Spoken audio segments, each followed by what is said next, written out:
Monsieur le garde des Sceaux, chers collègues, nous avons le plaisir, monsieur le ministre, de vous accueillir aujourd'hui pour la première fois sous cette législature pour nous présenter votre feuille de route. La vôtre est particulièrement chargée car en ce début de législature va correspondre à la mise en œuvre des préconisations des États généraux de la justice qui vont être au cœur des chantiers menés par votre ministère dans les prochaines années. Le comité des États généraux de la justice a travaillé de façon intense entre octobre 2021 et avril 2022 et a rendu un rapport particulièrement complet que je vous invite tous à consulter puisqu'il est disponible et public. Et sur cette base, vous avez bien naturellement organisé une large concertation avant de prendre position sur les suites à donner aux préconisations des États généraux de la justice ainsi que sur leur calendrier. C'est pourquoi nous avons souhaité attendre la fin des consultations avant de vous entendre sur leur mise en œuvre. Et votre feuille de route, elle ne se résume pas aux États généraux de la justice. Le suivi des réformes déjà menées est primordial. C'est d'ailleurs pour cette raison que la Commission des lois a d'ores et déjà créé une mission d'information qui va vous intéresser au premier chef, puisqu'il s'agit d'évaluer la mise en œuvre du Code de justice pénale des mineurs. Cette mission a été confiée à nos collègues Jean Terlier et à Madame Cécile Untermeyer. Monsieur le ministre, vous présenterez un peu plus tard devant notre commission un budget exceptionnel en hausse de 8% pour la troisième année consécutive. En pesant mes mots, je peux tout de même dire que c'est du jamais vu et ça invite plusieurs questions. Pouvez-vous d'abord dresser un bilan des affectations des crédits budgétaires de ces dernières années, leur incidence sur les juridictions, comme dans l'administration? Quels services en ont bénéficié? Quels en ont été les effets? Et avec quelle traduction, notamment sur l'écoulement des stocks d'affaires qui avait été très important, en raison d'abord de plusieurs perturbations, avec des grèves notamment des avocats, ou avec encore les interruptions sur le Covid. Les États généraux de la justice proposaient d'ailleurs la mise en œuvre d'un référentiel de moyens indexé sur la charge de travail des juridictions. Cette mesure étant réglementaire, pouvez-vous nous indiquer si vous envisagez la mettre en œuvre et dans quel délai? Je souhaite aussi revenir sur des faits d'actualité de cet été. Beaucoup a été dit et écrit sur nos prisons, beaucoup de choses étranges, de réalités déformées ou de vérités spéculées. Pour que ces contre-vérités n'intoxiquent pas l'Assemblée nationale, j'ai souhaité diffuser à mes collègues l'excellent rapport de la commission d'enquête Benassaïa Abadi sur les prétendus dysfonctionnements de l'administration pénitentiaire. Nous, députés de la Commission des lois, nous exercerons aussi notre droit de visite en prison, individuellement et collectivement, lors d'une visite que j'annonce à Fresnes le 14 octobre prochain, avant d'auditionner la contrôleure générale des lieux de privation de liberté. Je souhaiterais que vous fassiez connaître à notre commission l'état d'avancement du plan de construction des 15 000 places de prison. Je voudrais que vous l'éclairiez sur les mesures de réinsertion mises en œuvre par la direction de l'administration pénitentiaire et les services pénitentiaires d'insertion et de probation, sur le travail avec les élus locaux, les entreprises, les associations pour préparer la sortie et lutter contre la récidive. Je ne présenterai pas davantage les débats. Je sais que les questions sont nombreuses. J'ai déjà 31 inscrits. Je rappelle donc qu'il s'agit d'une audition et que le format est de 2 minutes pour toutes les questions. Monsieur le ministre, vous avez la parole pour une intervention liminaire. Monsieur le Président de la Commission des lois de l'Assemblée nationale, cher Sacha, Mesdames, Messieurs les membres de la Commission des lois, je suis particulièrement heureux de revenir devant votre commission alors que s'ouvrira dans quelques jours la première session ordinaire de cette nouvelle législature. Je souhaite d'abord vous féliciter, toutes et tous, de manière républicaine, pour vos élections respectives.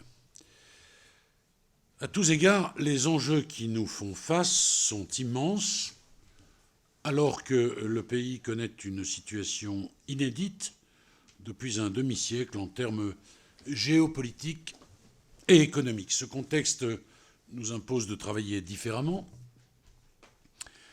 et faire en sorte que les réformes indispensables se fassent dans le plus large consensus. En matière de justice, c'est ce que nous avons fait sous l'impulsion du président de la République et à la demande des 2 plus hauts magistrats de ce pays, avec l'exercice démocratique inédit des États généraux de la justice.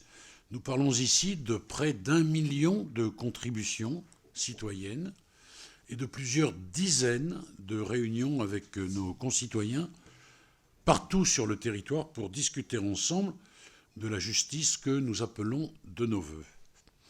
Alors que le rapport de très grande qualité issu de ces États généraux de la justice a été remis au président de la République par le président Sauvé en juillet dernier, je suis en train de conclure la dernière phase de concertation de tous les acteurs du monde judiciaire sur la base des conclusions de ce rapport et des annexes.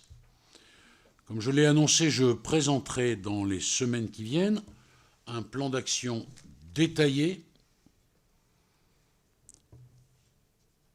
pour réformer, améliorer le service public de la justice avec un impératif: rendre plus rapide, plus efficace, plus proche de nos concitoyens, notre institution judiciaire. Ce plan d'action que je viendrai vous présenter le moment venu se déclinera à travers tous les leviers dont nous disposons. L'objectif sera d'aller vite. C'est pourquoi tout ce qui pourra être fait par voie réglementaire le sera, et ce dans les plus brefs délais. Je pense par exemple à la matière civile ou encore à l'organisation propre du ministère. Mais il nous faut être lucides, et ce gouvernement, avec sa majorité parlementaire, l'ont été depuis maintenant quelques années. La justice manque de moyens. Oui, nous avons augmenté de plus de 40% le budget depuis 5 ans. Oui, nous avons recruté près de 700 magistrats, de 850 greffiers, là où les précédentes majorités en ont recruté quelques dizaines quand elles n'en supprimaient pas. Oui, nous avons recruté plus de 2000 juristes assistants, renforts de greffe, assistants de justice, autrement qualifiés de sucre rapide, pour venir épauler les magistrats et greffiers qui s'engagent au quotidien dans leur mission pour faire fonctionner le service public de la justice partout sur notre territoire. Je le dirai et je le répéterai inlassablement à ceux qui essaient de faire croire que plus est égal à moins, car on ne résout pas 20 ou 30 ans d'abandon politique, humain, budgétaire en un claquement de doigts. Oui, le gouvernement est particulièrement lucide sur ce constat. C'est pourquoi nous allons poursuivre cet effort. Ce matin, j'ai présenté à la presse et aux organisations syndicales, à toutes les organisations syndicales, un projet de budget 2023 qui, pour la 3e fois consécutive, sera en hausse de plus de 8%.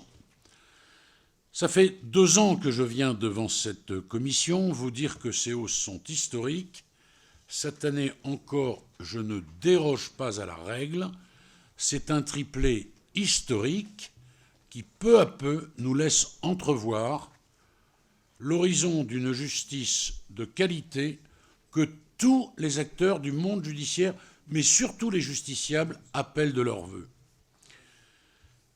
Si je ne peux pas décliner mon plan d'action aujourd'hui devant vous, alors que l'ultime phase de consultation n'est pas terminée, je peux d'ores et déjà vous annoncer qu'une première recommandation, et non des moindres, du rapport Sauvé sera suivie, car j'y ai mis, si j'ose dire, tout mon poids. Nous embaucherons au moins 1500 magistrats et 1500 greffiers sur le quinquennat. Il s'agit là du plus grand plan d'embauche de toute l'histoire des services judiciaires. Les ambitions fixées par le président de la République et la Première ministre l'imposaient. C'est désormais acté avec l'aide de l'appui précieux de mes collègues Bruno Le Maire et Gabriel Attal, qui ont compris, dans un contexte de contraintes économiques, que la justice devait demeurer une priorité. C'est là plus qu'un symbole, c'est la preuve indiscutable qui démontre la place primordiale qu'occupe la justice au sein de l'État et aux yeux de cette majorité. Monsieur le Président, je crois que nous avons fixé l'audition budgétaire devant votre commission au 25 octobre prochain. C'est pourquoi je ne rentrerai pas plus en détail sur la question des crédits pour l'année 2023, mais je répondrai naturellement à toutes les questions que vous voudrez bien me poser.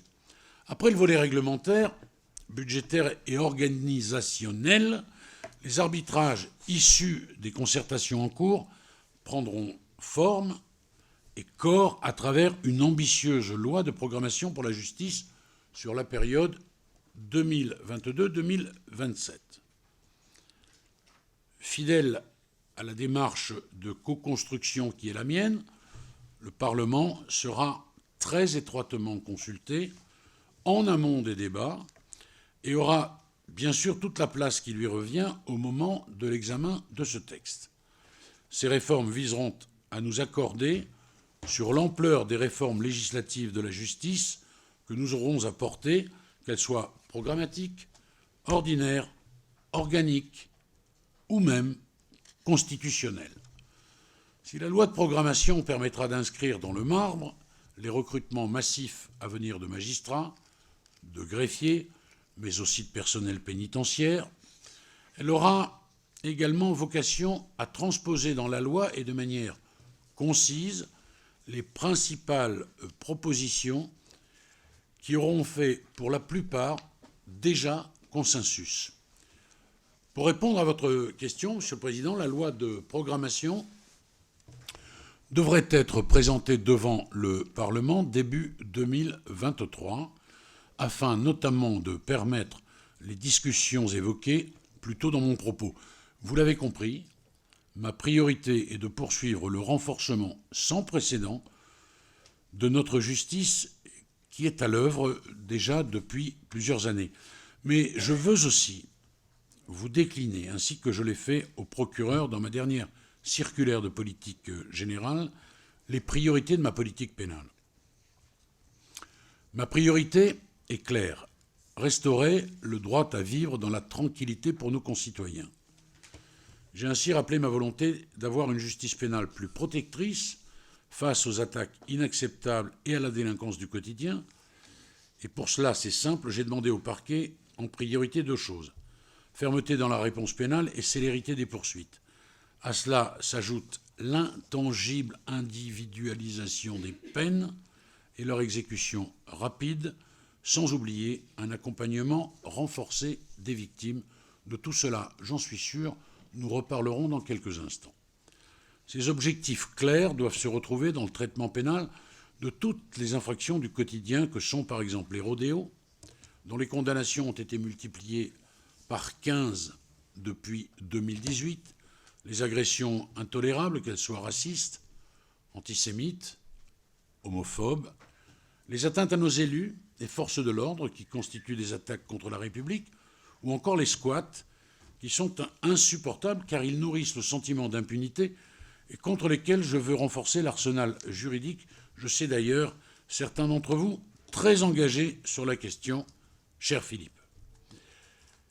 Puisque je suis devant les parlementaires, je veux aussi vous affirmer ma détermination à poursuivre la mise en œuvre de la justice de proximité, en développant une justice partenariale avec tous les acteurs locaux,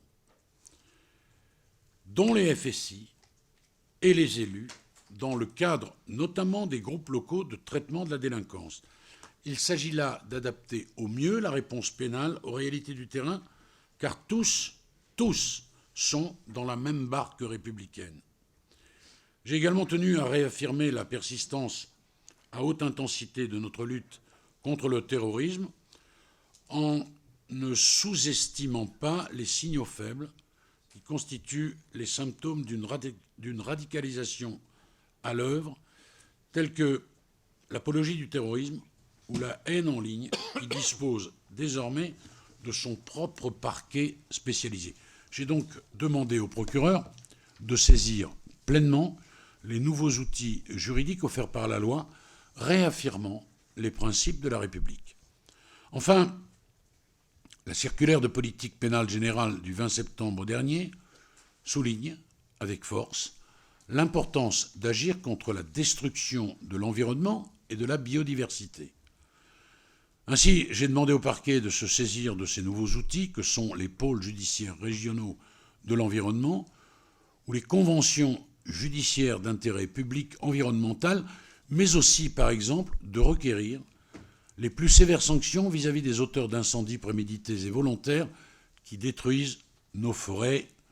Nous le savons, à la sortie de cet été qui a ravagé nos paysages et ravagé nos forêts et notre biodiversité. Pour conclure la présentation de ma feuille de route pénale, je veux m'attarder plus longuement sur 2 de mes principales priorités. D'abord, la lutte contre les violences faites aux femmes. C'est l'affaire de tous. magistrats, forces de l'ordre, mais aussi collègues de bureau, voisins. Nous avons tous, je dis bien tous, un rôle à jouer pour faire remonter les cas de violence, car trop souvent, la justice n'a pas été prévenue à temps. Cette libération de la parole doit se poursuivre. Depuis le Grenelle, j'ai tenu à ce que la justice se mobilise comme jamais auparavant pour lutter contre ce fléau que constituent les violences faites aux femmes. Sous notre impulsion et grâce à l'engagement des magistrats, des greffiers, des forces de l'ordre, des associations, ne les oublions pas, nous avons permis la mise en place de dispositifs efficaces avec 4 318 téléphones grave danger aujourd'hui déployés contre seulement 300 en 2019. 860 bracelets anti-rapprochement actuellement actifs et 5 921 demandes d'ordonnance de protection adressées aux juridictions en 2021 contre 3 131 demandes en 2017. Je veux ici saluer vos collègues Guillaume Vuittet et Aurélien Pradier. Je le dis, nous devons poursuivre nos efforts sans relâche. Bien sûr, chaque féminicide est un féminicide de trop. Chaque violence, quelle qu'elle soit, est une violence de trop. Mais je veux le rappeler devant cette commission qui a tant œuvré pour construire notre État de droit, l'enceinte judiciaire est le seul endroit en démocratie où se rend la justice. Ne se rend pas dans des cénacles politiques, des comités de déontologie ad hoc. Tous ces monstres, en dehors du cadre légal, sont d'ailleurs en train de dévorer ceux-là même qui les ont créés dans la violation de nos principes juridiques les plus fondamentaux. Je le dis clairement, cela doit impérativement cesser. Parce que la justice doit poursuivre sa transformation, j'ai par ailleurs annoncé la prolongation pour une durée de 3 ans des 105 chargés de mission de catégorie A affectés dans les juridictions et spécifiquement dédiés à la lutte contre les violences conjugales. Pour mieux accueillir la parole des femmes et traiter les violences insupportables qu'elles subissent, la Première ministre vient d'annoncer une mission parlementaire qui aura la charge d'évaluer ces dispositifs afin de garantir une action judiciaire spécialisée dans tous les territoires de la République. Je veux ensuite vous parler d'une autre de mes priorités absolues, la lutte contre les violences faites aux mineurs. L'objectif pour moi est de repérer le plus tôt possible les situations de danger et d'agir avec la plus grande efficacité dans l'intérêt supérieur de nos enfants. Protéger les enfants, c'est aussi renforcer, comme nous le faisons, leur accompagnement quand ils sont victimes, en améliorant leur prise en charge tout au long du processus pénal en lien avec les unités d'accueil pédiatrique enfants en danger et les associations d'aide aux victimes. Je vous confirme mon intention de permettre désormais le retrait de principe de l'autorité parentale en cas de condamnation d'un parent pour violence sexuelle sur son enfant. Le juge ne pourra pas y déroger, sauf motivation spéciale. Enfin, mesdames et messieurs les parlementaires, aucune politique pénale ne pourra efficacement prospérer sans la simplification de la procédure pénale réclamée par tous les acteurs du monde judiciaire. Le président de la République s'y est engagé et j'aurai donc vocation à vous proposer une méthode consensuelle et une feuille de route claire pour qu'ensemble, si vous en êtes d'accord, nous puissions mener ce chantier législatif colossal. Cette réforme fait l'objet d'un large consensus, des forces de l'ordre aux magistrats, en passant par les avocats, comme en témoignent les conclusions du Beauvau de la sécurité menées par mon collègue Gérald Darmanin, mais également celles des États généraux de la justice. Comme vous le savez, une politique pénale ne peut exister sans politique pénitentiaire volontariste. Rappelons-le, la prison a 3 objectifs. Sanctionner le délinquant, protéger la société des individus dangereux, mais aussi réinsérer les condamnés afin qu'ils ne récidivent pas. Pour punir le délinquant et protéger nos concitoyens, il est indispensable que nous ayons suffisamment de places de prison. Il en va également de la qualité des conditions de travail du personnel pénitentiaire, que l'on oublie trop souvent, 3e force de sécurité intérieure du pays, et un travail remarquable dans un contexte parfois très difficile qu'ils accomplissent au quotidien. Je veux ici, et à cet instant, leur rendre un hommage particulièrement appuyé.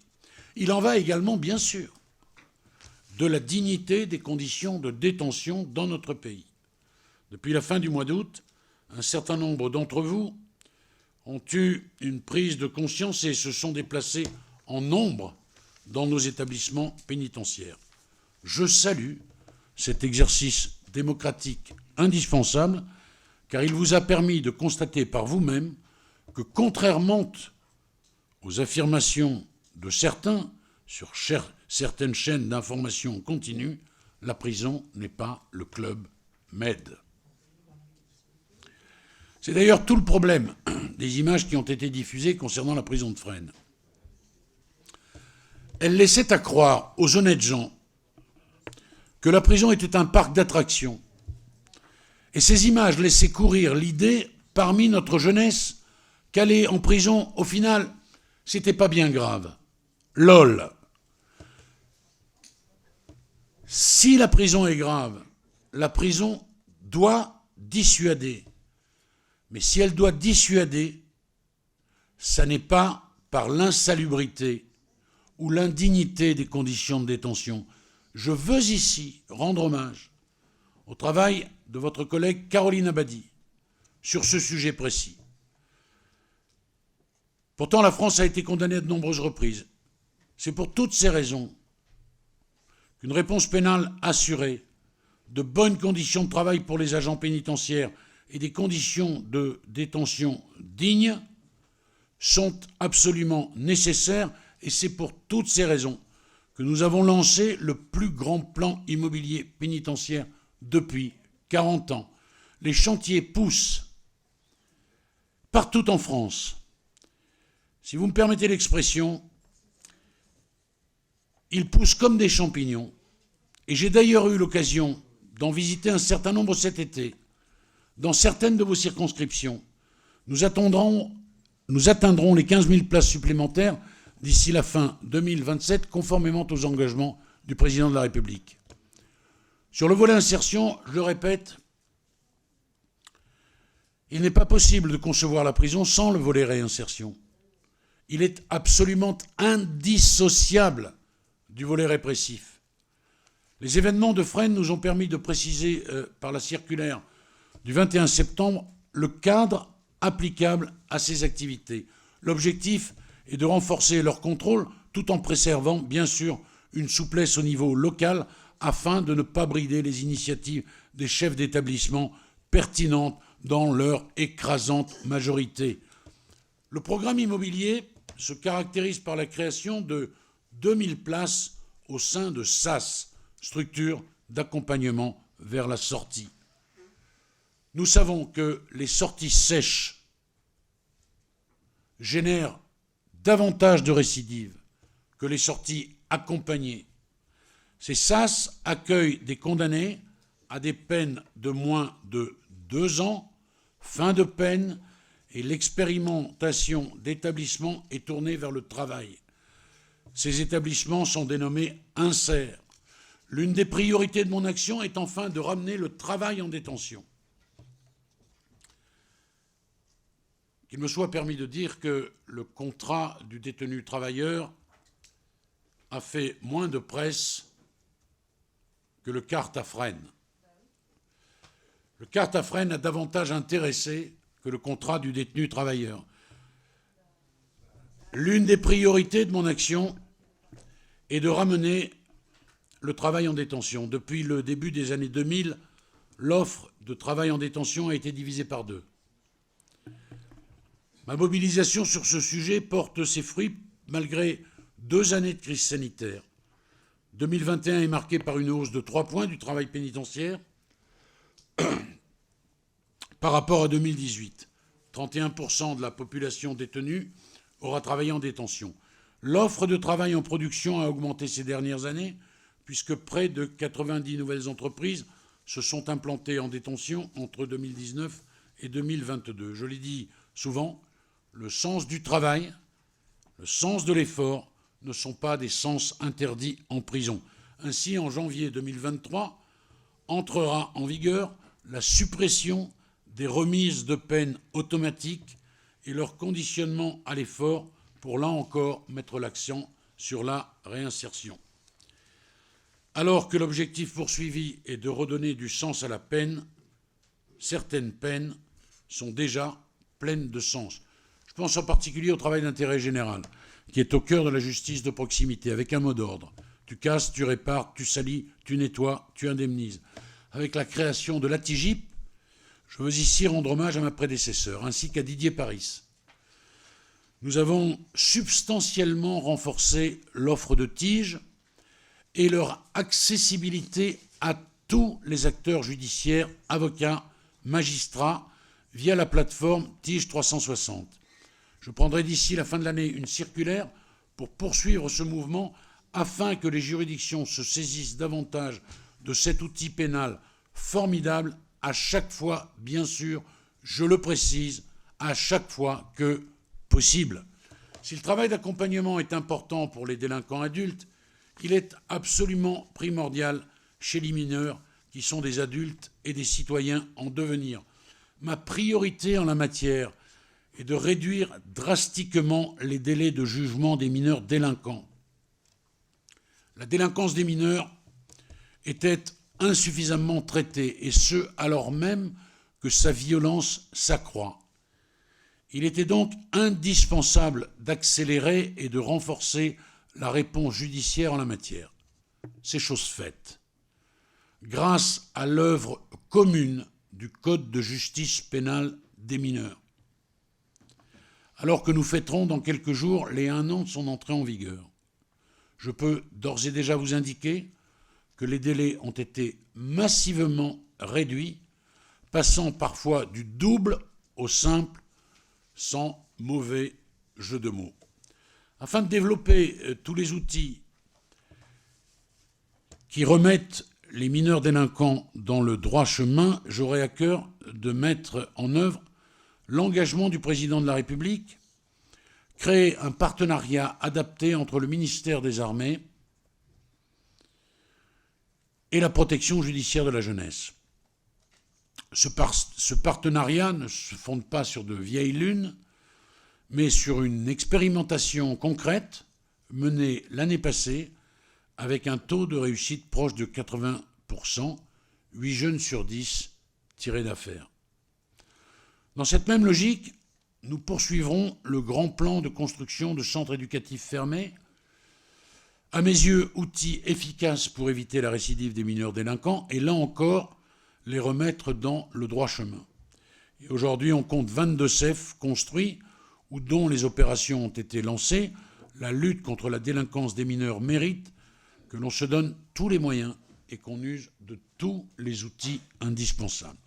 Enfin, ma mission, et pas des moindres, va également consister à poursuivre le rapprochement entre la justice civile et nos concitoyens. On l'oublie souvent, mais le plus fréquemment, le seul contact qu'aura le citoyen avec la justice au cours de sa vie sera un contact avec la justice civile. Une procédure de divorce, un litige avec son propriétaire, son locataire, une demande de mise sous tutelle, ou même un différend entre deux commerçants, bref, la vie quotidienne. Et que nous disent les usagers de justice à travers les conclusions des États généraux? Ils nous disent 2 choses, apparemment contradictoires. Que la justice est trop lente, mais qu'en même temps, elle n'a pas le temps de les écouter. C'est pour répondre à cette double injonction que je souhaite, dans le cadre de mon futur plan d'action, donner à la justice civile la place qu'elle mérite, une place de choix. C'est-à-dire, d'abord, lancer à l'échelle nationale une politique ambitieuse de l'amiable. Une décision de justice co-construite est une décision mieux acceptée. Dans ce cadre, le juge doit pouvoir proposer et inciter les parties à recourir à un médiateur ou à un conciliateur.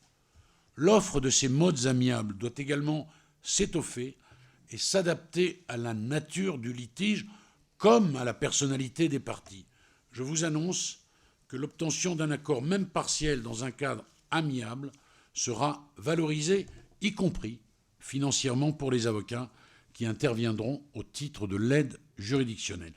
Parallèlement à cela, il faut simplifier le parcours juridictionnel du justiciable qui ressemble bien souvent à un parcours du combattant.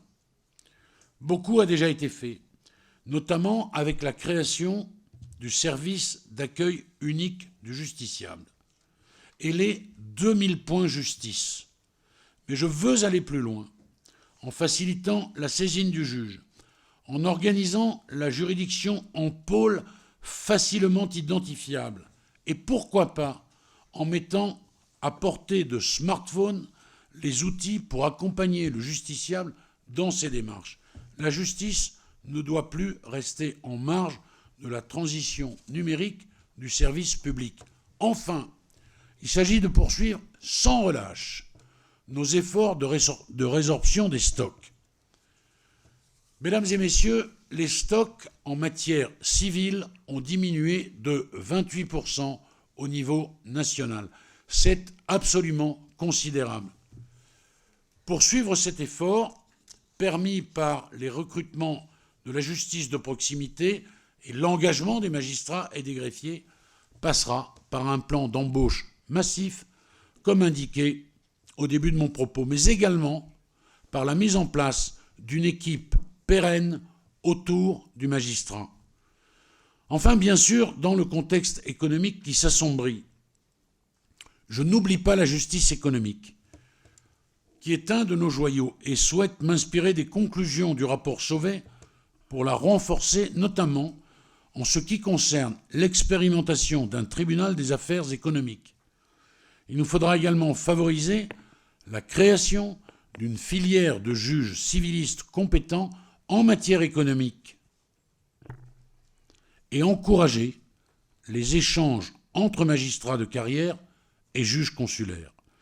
Renforcée dans ses missions davantage ouvertes sur le monde judiciaire et économique, notre justice consulaire sera aux avant-postes pour promouvoir notre droit français et assurer son rayonnement au-delà des frontières. Pour conclure, je souhaite aborder l'un des sujets, si ce n'est le sujet majeur pour l'avenir du ministère de la Justice, celui de sa transformation numérique. Si de nombreux chantiers ont été menés à bien depuis 5 ans, il reste cependant beaucoup à faire. Ainsi, tous les agents du ministère le nécessitant ont par exemple été dotés d'un ordinateur portable. Au-delà de la stratégie numérique à long terme, un travail important sur la capacité des réseaux va permettre en fin d'année une augmentation très nette du débit. Cette augmentation facilitera la capacité des juridictions à traiter le contentieux et limitera le risque de crash réseau. De même, dans la suite des États généraux de la justice, je vous annonce qu'une centaine de contractuels spécifiquement formés sera déployée dans les juridictions afin d'assister les tribunaux au quotidien en matière numérique et informatique. Il est prévu à terme pour chaque juridiction au moins un technicien ou un référent informatique présent sur site. Voilà donc, mesdames et messieurs, les députés, de manière presque complète, sans doute trop longue, les grands axes de ce que vous me permettez d'appeler la saison 2, que j'ai eu l'honneur de vous présenter cet après-midi. Je me tiens bien évidemment à votre disposition pour répondre à toutes les questions que vous voudrez bien me poser. Merci, monsieur le ministre. Elles seront nombreuses parce que j'ai déjà 37 inscrits pour vous interroger. Alors, on va commencer par monsieur Didier Paris pour le groupe Renaissance. Merci, monsieur le président, monsieur le ministre. En réalité, ma question, mes observations portaient essentiellement sur des indications que vous nous avez déjà largement données. Donc, je vais synthétiser Premier élément, il est clair, et vous l'avez dit, que la situation de la justice en France, qui est pour le moins mauvaise, est très probablement le résultat de décennies de politiques publiques défaillantes. C'est d'ailleurs très clairement relevé dans le rapport Sauvé qui a été demandé par le président de la République pour tenter, et on peut le comprendre, de réhabiliter le service public et de restaurer ce qui est fondamental, le pacte civique entre la nation et la justice. C'est dans cet esprit que vous avez vous-même travaillé, que vous avez, les rapporteurs le disent eux-mêmes, donné un mandat de liberté à la commission Sauvé, y compris d'ailleurs à ses travailleurs comme votre directeur de cabinet à vos côtés, qui a été extrêmement actif dans cette opération, M. Combrextel. Les propositions faites sont nombreuses, vous les avez évoquées pour une bonne partie d'entre elles, vous en avez tiré les conséquences en tout cas pour une partie d'entre elles, notamment la clarification du rôle de la justice par rapport aux autres institutions, qui est un problème fondamental et jamais bien réglé, le renforcement de la première instance et le retour finalement à la collégialité et le rôle de nos cours d'appel totalement débordés dans le contexte actuel, une gestion des ressources humaines, c'est le travail autour du juge, mais pas que, gestion fondamentale, une totale refonte de la stratégie numérique, vous l'avez évoqué, la réorganisation du pilotage déconcentré du ministère. On le voit, le chantier est gigantesque, sans même parler des difficultés sectorielles que vous avez évoquées, civiles, économiques, commerciales et ainsi de suite. Vous entamez ce dernier round de concertation dans un esprit qui me semble sensiblement meilleur que celui qui avait précédé, puisque nous voyons les syndicats de magistrats revenir autour de la table. C'est une excellente chose. Ça prouve finalement que la démarche porte ses fruits, que j'ai vu avec satisfaction les propos du président du Conseil national des barreaux, très positifs sur la manière dont les choses s'abordent. Je vois Monsieur le Président qui commence à me faire des regards haineux, donc je vais essayer de terminer rapidement. Et vous avez vous-même, peut-être le mot est un peu fort. Terminé, cher collègue. Voilà, je termine. Et vous avez vous-même évoqué les évolutions absolument colossales budgétaires. Je note par exemple que cette année, c'est 380 auditeurs de justice à l'école de la magistrature. Quand je l'ai fait, c'était 85. On peut mesurer la différence. Et en fait, la question centrale, c'était quelle feuille de route, quelle suite donnez-vous à tous ces aspects-là? Vous y avez largement répondu. Nous serons à vos côtés. Nous serons à vos côtés sur ces multiples débats, sur ces multiples chantiers. Vous l'avez dit, les chantiers poussent et nous saurons prendre notre responsabilité en la matière. Merci. Bon, bien, vous avez vu que nos collègues ont pris quelques libertés. Donc ce sera 3 minutes pour les premiers intervenants de chaque groupe, naturellement, parce que les règles sont les mêmes pour tout le monde. Je rappelle que c'est parfois au dépend de vos collègues, puisque lorsque c'est 3 minutes pour le premier intervenant, ça peut être 1 minute pour le dernier intervenant. C'est aussi la règle. La parole est à Madame Pascale Borde pour le Rassemblement national.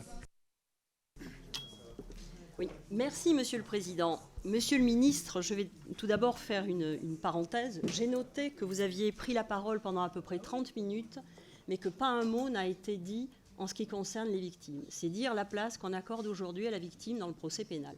Je referme la parenthèse. Monsieur le ministre, il y a le feu à la maison justice. Les membres du comité des États généraux de la justice ont unanimement, et c'est assez rare pour être souligné, partagé le constat de la crise majeure de l'institution judiciaire et ils ont mis en exergue l'état de délabrement avancé. C'est l'expression utilisée, état de délabrement avancé dans lequel l'institution judiciaire se trouve aujourd'hui. Délabrement qui amène certains à parler de clochardisation de la justice. Je répète, clochardisation de la justice, c'est dire l'état de décrépitude dans lequel le système se trouve. La justice ne parvient plus à remplir son rôle, qui est pourtant si nécessaire à la cohésion de notre société, et ce par manque criant de moyens humains, mais ça ne suffit pas. Il y a également un manque criant de moyens matériels et budgétaires. La France compte en effet 15 magistrats pour 100 000 habitants, soit moitié moins que la moyenne européenne. À cette pénurie d'effectifs s'ajoute une pénurie de matériel, un outil informatique totalement obsolète, des audiences nocturnes, des milliers de dossiers en souffrance dans les tribunaux, ce que vous avez appelé les stocks. Bref, les acteurs du monde judiciaire sont découragés, épuisés et font face à une vague de submersion. Conséquence de cela, entre autres, la collégialité qui est quand même le gage d'une justice de qualité a depuis longtemps, je dirais même très longtemps, laissé la place à des audiences à juge unique, ce qui est totalement inacceptable dans la plupart des dossiers. En matière pénale, les audiences de comparution immédiate ne permettent pas de rendre une justice de qualité, puisqu'effectivement, tout est traité très rapidement. Les magistrats n'ont pas vraiment le temps de prendre connaissance du dossier, pas plus que les avocats. Et tout ceci contribue à multiplier le prononcé de courtes peines d'emprisonnement, voire de mesures alternatives à la prison. Et ce d'autant que dans le même temps, il n'y a pas suffisamment de places de prison, situation qui amène les JAP à se conduire en gestionnaire de stock de places de prison, ce qui là aussi est totalement inadmissible. Ce sont des magistrats et pas des gestionnaires de stock. Cette situation est donc totalement inadmissible et elle génère une incompréhension galopante des justiciables, vous en avez parlé, et un découragement totalement abyssal des professionnels de justice, découragement accru par la vague de réformes en tout genre qui se sont succédées, notamment en matière procédurale, pour un résultat qui n'est pas loin s'en faut au rendez-vous. Monsieur le ministre, allez-vous laisser les justiciables et l'ensemble des acteurs du monde judiciaire dans cette situation de désespérance totale? Allez-vous laisser la justice s'éloigner encore plus chaque jour des justiciables? Ou bien allez-vous enfin et véritablement vous saisir de cette crise majeure? Madame Raquel Garrido pour le groupe La France Insoumise.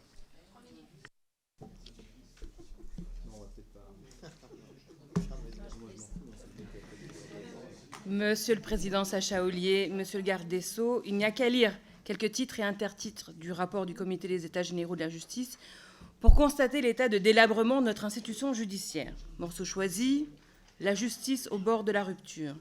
La justice ne parvient plus à protéger les plus fragiles, des acteurs en souffrance, un sous-investissement chronique.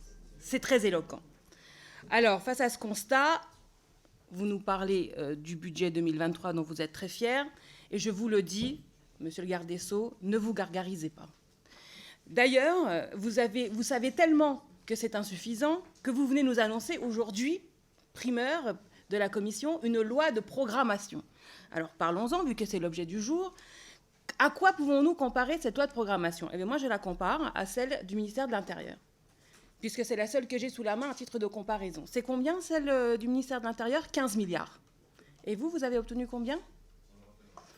Pour la justice, comparons à 15 milliards. Sur le fond également, on peut comparer à la LOPMI, puisque la LOPMI propose d'éliminer des juges pour la gestion de centaines de nouveaux délits par la création d'amendes forfaitaires délictuelles. Vous êtes pour ça, monsieur le garde des Sceaux? Éliminer les juges, éliminer le contact humain, éliminer le contradictoire, rendre automatique des peines? Vous êtes pour ça, cette défiance vis-à-vis du juge?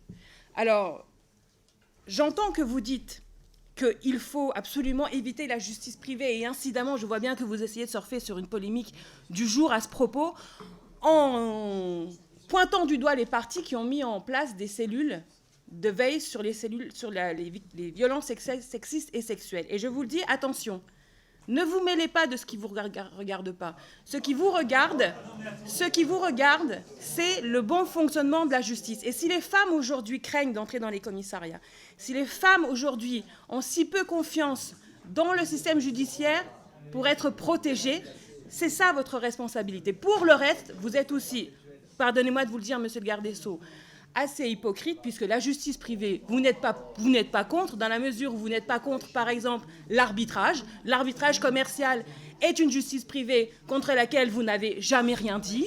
La déontologie, vous n'avez rien contre, j'imagine. Votre profession antérieure et la mienne est régie par des déontologies, une déontologie et des sanctions. Ça ne pose de problème à personne. Donc, faites ce que vous avez à faire. Je termine en relevant qu'au Sénat, un sénateur a annoncé ces jours-ci qu'il y aurait apparemment dans les projets une loi sur la justice au quotidien. Est-ce qu'on peut en savoir davantage ou est-ce qu'il faut toujours apprendre ce que vous ferez par la presse? Merci. Alors, je vous rappelle, et on a établi cette règle la semaine dernière, que quand vous vous adressez de façon un peu virulente au ministre, il peut répondre de la même manière sans que ça vous émeuve. D'accord? C'est pour l'avenir. Monsieur Riccioti pour le groupe Les Républicains. Merci, Monsieur le Président, Monsieur le Ministre. Vous nous avez décrit un monde merveilleux où tout serait parfait. Je crois, hélas, malheureusement, que nos concitoyens, comme les magistrats, vivent au quotidien une situation très différente. Vous nous avez annoncé une hausse des moyens, mais cette hausse des moyens, elle est très largement en retard sur l'augmentation de la violence qui, malheureusement, frappe notre société. Ceci étant dit, je veux vous poser quelques questions précises sur des points qui figurent dans votre propos. D'abord, sur la délinquance des mineurs, il y a 2 ans, quand vous avez été auditionné pour la première fois devant la commission des lois, vous avez parlé de reprendre une de mes propositions qui concernait l'encadrement, le procès-verbal en fera foi, de type militaire pour les délinquants mineurs. Il y a une loi qui existe dans la matière, c'est le service citoyen pour les mineurs délinquants. Qu'en est-elle de son application et des moyens qui avaient été bloqués par votre prédécesseur, lointain, sur cette loi? Sur les prisons, vous avez dit, et c'est un peu étonnant, que les places de prison poussaient comme des champignons. Je crains que ce ne soit des champignons hallucinogènes, parce que pour le moment, nous ne les percevons que très peu. Et je voudrais vous interroger sur l'évolution du projet de nouvelle prison dans le département des Alpes-Maritimes, qui est bloqué depuis des années. Le préfet m'a dit que vous aviez une solution. J'aimerais bien la connaître à ce stade, parce que pour l'instant, l'état de la maison d'arrêt de Nice est dans un état de vétusté indigne, sans caméra, avec des conditions de sécurité qui sont indignes d'un établissement pénitentiaire. Ensuite, je voudrais vous interroger sur un point qui relève plus de la LOPMI, mais naturellement, vous avez un avis à nous donner sur les amendes forfaitaires délictuelles qui, selon l'avis du Conseil d'État rendu le 7 septembre et qui reprenait celui du 12 mars, va supprimer 3400 délits qui ne pourront pas être poursuivis. J'ai rien contre sur l'amende forfaitaire délictuelle, elle peut être un élément d'accélération de la justice, mais quelle est la position du garde des Sceaux sur cette question?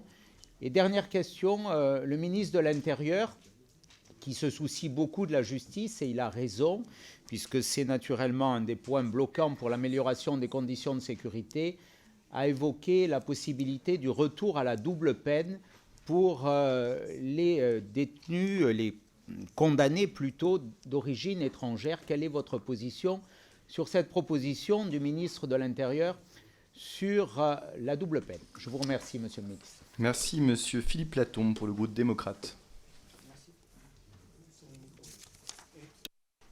Merci, Monsieur le Président. Le groupe démocrate est résolument favorable et engagé à tout ce qui permettra de numériser l'État au profit de nos concitoyens, tant pour simplifier les démarches que pour permettre de limiter les coûts inutiles. C'est la feuille de route de notre ministre du Numérique et des Télécommunications, Jean-Noël Barrot, et du gouvernement dans son ensemble. Mes questions vont donc, Monsieur le ministre, être tournées vers ce sujet. Je voudrais d'abord, en préambule, vous remonter un cas précis, celui du site d'information financière Papers. Ce site propose en accès libre et gratuit les éléments financiers des entreprises. Or, alors que certaines entreprises souhaitent la plus grande confidentialité de ces éléments, Papers reconstitue les comptes déposés confidentiellement au RCS. Ma première question ponctuelle est la suivante. Le ministère de la Justice entend-il se saisir sur le respect de ces textes par des opérateurs privés qui s'alimentent auprès du RNCS ouvert en open data par l'INPI? Ma seconde question est plus large. Les usages du numérique font dorénavant partie de la vie quotidienne de nos concitoyens et l'on voit bien que le secteur privé est allant pour permettre de les faciliter. En matière de justice, ces usages, et on le voit bien avec Papers, sont attendus et pris en charge par le secteur privé. Cela notamment du fait d'une faible numérisation de la justice et de projets informatiques abandonnés depuis plusieurs années et encore récemment. La place du ministère est dans ce domaine de manière assez consensuellement perçue comme assez faible, et c'est un euphémisme. Se développent également dans d'autres pays, sous l'égide de leurs ministères respectifs, des logiciels d'aide à la décision, autrement dit des logiciels de justice prédictive. Quelle est, Monsieur le ministre, de manière très concrète, la feuille de route numérique du ministère de la Justice dans les prochains mois au profit de nos concitoyens? Enfin, et c'est une inquiétude depuis de longs mois, comment allez-vous fonctionner à compter du 1er janvier prochain pour que les procureurs puissent continuer à effectuer les réquisitions de fadettes et de métadonnées de connexion dans les enquêtes qu'ils conduisent? La censure constitutionnelle et les décisions de la CJUE sont aujourd'hui sans réponse législative, pourtant nécessaires. Je vous remercie.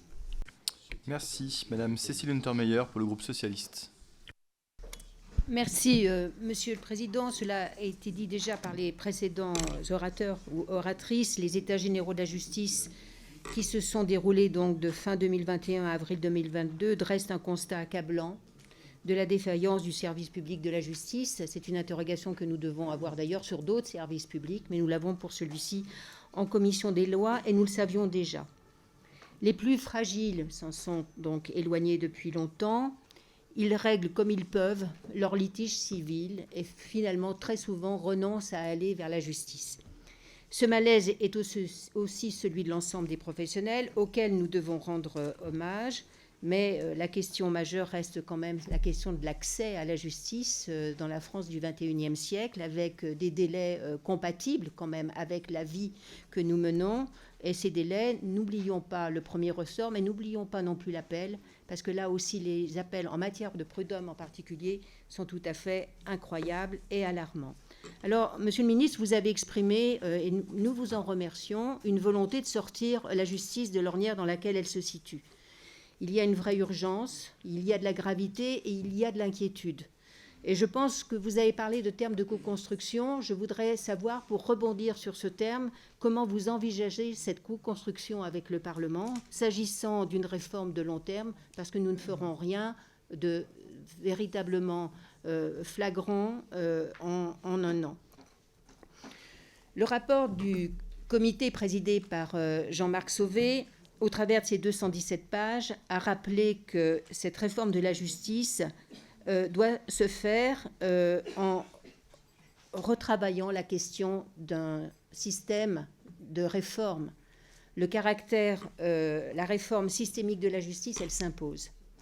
Et nous avons, année après année, examiné des lois, voté des lois, et je ne suis pas sûre que le résultat soit probant. Il ne l'est pas. Comment allez-vous faire, à travers les réformes que vous nous proposez, garantir le caractère efficace des mesures que vous prenez et des avancées que nous devons absolument réaliser dans le cadre de cette réforme et de ce plan de programmation que vous nous annoncez? J'ai encore quelques minutes, donc je vais rajouter que l'investissement, c'est très bien. L'investissement régulier, c'est important. Sans doute faut-il aller beaucoup plus loin. Mais l'investissement, tout autant, il nous faut une vision et un pilotage. Et sur ce point-là, nous n'avons pas de garantie d'une vision et d'un pilotage. Et sur ce point, j'aimerais également savoir comment vous envisagez de porter ces réformes. Merci, Monsieur Philippe Pradal, pour le groupe Horizon. Monsieur le Président.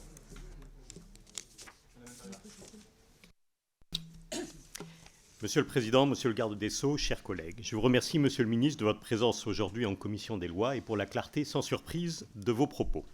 Le groupe Horizon est absolument en ligne avec les priorités que vous déclinez dans votre circulaire de politique pénale générale du 20 septembre dernier. Je pense particulièrement à votre incitation pour les membres du parquet à prendre à tâche et renforcer les échanges avec les élus, maires et présidents des conseils départementaux en particulier. Je souhaitais dire un mot d'un sujet qui me tient à cœur, les victimes de squat. Un arrêt de la Cour de cassation du 15 septembre 2022 interroge. La Cour y développe qu'il est indispensable d'entretenir un local, même s'il est occupé par une personne sans aucun droit, car en cas d'accident, la responsabilité du propriétaire est engagée. Une personne dont le local est squatté, ainsi, devra donc indemniser son squatteur blessé suite à un défaut d'entretien du local. Je souhaite vivement que l'on puisse discuter de ce thème dans le cadre d'une loi durant cette législature. Le droit de propriété ne peut pas être systématiquement supplanté par tous les autres droits subjectifs que nous connaissons. Cela étant dit, je souhaitais vous interroger rapidement sur 3 points. Depuis le 30 mars 2021, l'équipement Suivi Justice expérimente une solution numérique qui envoie par SMS une confirmation des convocations aux personnes sous main de justice et programme automatiquement un rappel par SMS 48 heures avant la convocation. Quel bilan pour cet outil de lutte contre l'absentéisme au rendez-vous?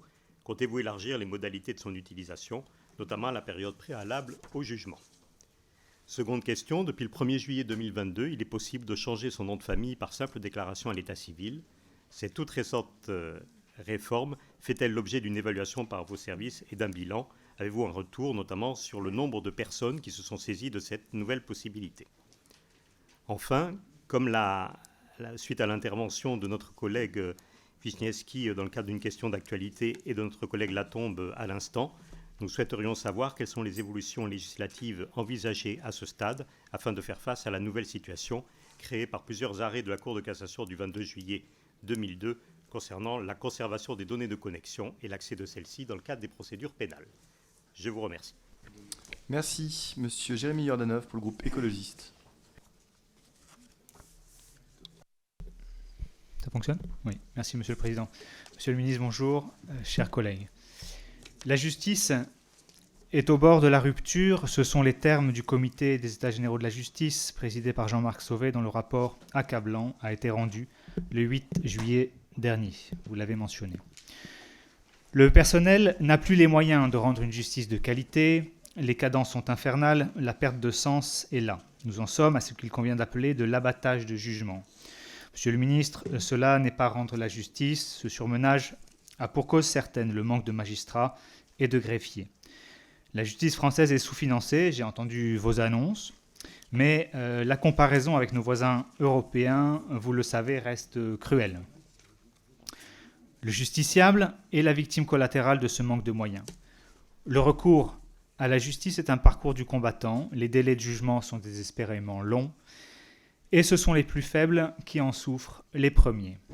Quant aux prisons, Mme Simoneau, contrôleuse générale des lieux de privation de liberté, vous le rappelle dans une récente tribune, le vrai scandale n'est pas les activités récréatives, mais bien la surpopulation carcérale et l'insalubrité. 700 personnes dorment chaque nuit sur des matelas à même le sol, côtoyant parfois les rats, les punaises ou les cafards. La France a été condamnée par la Cour européenne des droits de l'homme pour ces traitements inhumains et dégradants. Cela doit cesser. Monsieur le ministre, la confiance de nos concitoyens dans l'institution judiciaire est un enjeu fondamental. Je le dis avec d'autant plus de gravité qu'il faut aujourd'hui défendre le droit et l'état de droit face à la montée du populisme. La crise n'est pas une fatalité, les solutions sont sur la table. Je salue les efforts annoncés sur les effectifs de magistrats et de greffiers, dans l'attente bien évidemment que cela se traduise sur le terrain. Quid des moyens matériels ? Vous avez trop peu parlé de cela, j'aimerais vous entendre un petit peu plus longuement là-dessus.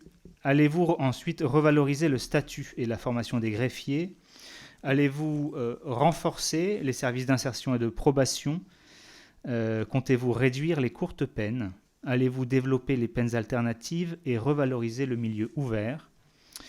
Et de manière générale, au-delà du plan immobilier que vous annoncez, que comptez-vous faire pour mettre fin à la surpopulation carcérale ? Je vous remercie. Merci. Madame Emeline Kabadi en visio pour le groupe Gauche démocrate et républicaine. Merci Monsieur le Président. Monsieur le garde des Sceaux, j'ai deux questions à vous poser. La première concerne les moyens alloués à la justice et en particulier dans les territoires d'outre-mer. Vous annoncez une hausse des budgets, effectivement c'est un bon début, mais malheureusement cette hausse est trop faible au regard des besoins qui sont ceux exposés dans tous les territoires et particulièrement dans ceux d'outre-mer. Le ministère dont vous avez la charge est complètement exsangue et vous avez reconnu vous-même des moyens financiers et humains énormes au regard des besoins. Et je dois vous dire que cela ne suffit pas. Cela ne suffit pas. À La Réunion où je suis élue, mais où je suis également avocate, on compte un magistrat du parquet pour 3000 dossiers. Leur charge de travail est 8 fois supérieure à celle des collègues qui exercent sur le territoire hexagonal. Ce manque de moyens se combine avec une hausse très importante des violences intrafamiliales. On compte plus 20% entre 2019 et 2021. La situation carcérale n'est malheureusement pas en reste. Dans la presse locale ce matin, les Réunionnais ont découvert un détenu qui fait le buzz sur les réseaux sociaux en se filmant donc avec des vidéos en direct de sa cellule ou dans la cour de l'établissement. On manque de place cruellement en milieu pénitentiaire. Les majeurs positifs au Covid sont placés dans les mêmes quartiers que les mineurs, par exemple. Et pour ce qui concerne les avocats, la dotation annuelle au titre de l'aide juridictionnelle était épuisée dès le mois de juin de cette année. Donc des exemples de dysfonctionnement comme cela, j'en ai malheureusement à l'appel, et y compris dans le domaine de la justice civile où les moyens manquent également cruellement. Donc les professionnels de la justice, du monde judiciaire, n'attendent pas un énième décret Magendie. On ne vous demande pas de créer des caducités, des irrecevabilités ou des nullités à l'appel pour éviter d'avoir à rendre la justice et à modifier artificiellement les résultats. On attend des solutions immédiates et concrètes. Monsieur le garde des Sceaux, quelles sont ces mesures immédiates que vous comptez prendre? J'aurais une deuxième question qui, celle-là, me tient à cœur et qui concerne spécifiquement le département de La Réunion et peut-être au-delà d'autres départements d'outre-mer. Nous avons à La Réunion 100 000 personnes qui souffrent d'illettrisme et qui, malheureusement, ne maîtrisent pas correctement la langue française et parlent uniquement la langue créole. Pour ces personnes-là, il n'existe pas d'experts auprès de la Cour d'appel en langue créole. Elles doivent donc faire face à des magistrats qui parlent uniquement le français, qui ne les comprennent pas. Merci. Et dont elles ne peuvent pas se faire comprendre. Voilà, donc est-ce qu'il serait possible d'avoir des experts auprès de la Cour d'appel en langue créole pour ces personnes? Monsieur le Président Jean-Luc Warsmann, pour le groupe Liberté, Indépendants, Outre-mer et Territoires. Oui, merci Monsieur le Président. Monsieur le Ministre, chacun partage les constats. La justice ne répond pas aux attentes de nos concitoyens. Les causes en sont multiples et partagées. Elles sont d'abord un manque de moyens. Elles sont également défaut d'organisation. Vous venez, Monsieur le Ministre, de présenter votre volonté d'action et des grandes orientations dont je dois dire que je les partage et les soutiens. Nous avons tous un devoir commun, quels que soient nos rôles, vous au gouvernement, nous au Parlement, de faire des 5 années qui viennent des années utiles pour améliorer le fonctionnement de notre justice au niveau de nos concitoyens. Je me permettrai, Monsieur le Ministre, de me concentrer sur un point, sur la justice pénale. La justice pénale est l'exemple des dysfonctionnements, hélas, dans notre pays. La justice pénale ne peut être efficace que si elle est un maillon d'une chaîne pénale qui donne toute l'efficacité au travail d'enquête de nos forces de l'ordre. Elle ne peut être également efficace que si elle prononce des sanctions qui sont rapidement prononcées et rapidement exécutées. Je me permets donc de suggérer 2 priorités. La première, si je peux me permettre, Monsieur le Ministre, de la sobriété législative, car je crois que l'essentiel des dispositions pénales, nous les avons. La seconde, c'est la concentration des moyens pour que nos concitoyens voient bien l'application des décisions de justice. Monsieur le ministre, vous avez eu des mots très forts au 10e anniversaire de l'agence qui gère et recouvre les avoirs saisis et confisqués. Je pense que nous sommes encore très loin de ce que nous pouvons faire, même si nous avons les meilleurs chiffres encore l'année dernière en matière de saisie et de confiscation des biens. Je veux redire ici combien il est important que dans tout secteur de notre pays, un exemple de train de vie réussi ne soit pas un exemple de train de vie basé sur le trafic et la délinquance. Oui, nous avons besoin que les voitures, comme tous les signes ostentatoires de richesse, quels que soient les secteurs de notre pays, soient saisis. Oui, nous avons besoin que des personnes, quand bien même elles sont condamnées à la peine de prison, ne retrouvent pas à la sortie, ni elles ni leurs proches, le produit de la violation des lois avec tous les gains patrimoniaux dont ils ont pu bénéficier. Merci, Monsieur le Ministre, de votre mobilisation en cette direction également. Bien, merci mes chers collègues pour ces premières questions. Monsieur le Ministre, vous avez la parole pour répondre à cette première salve.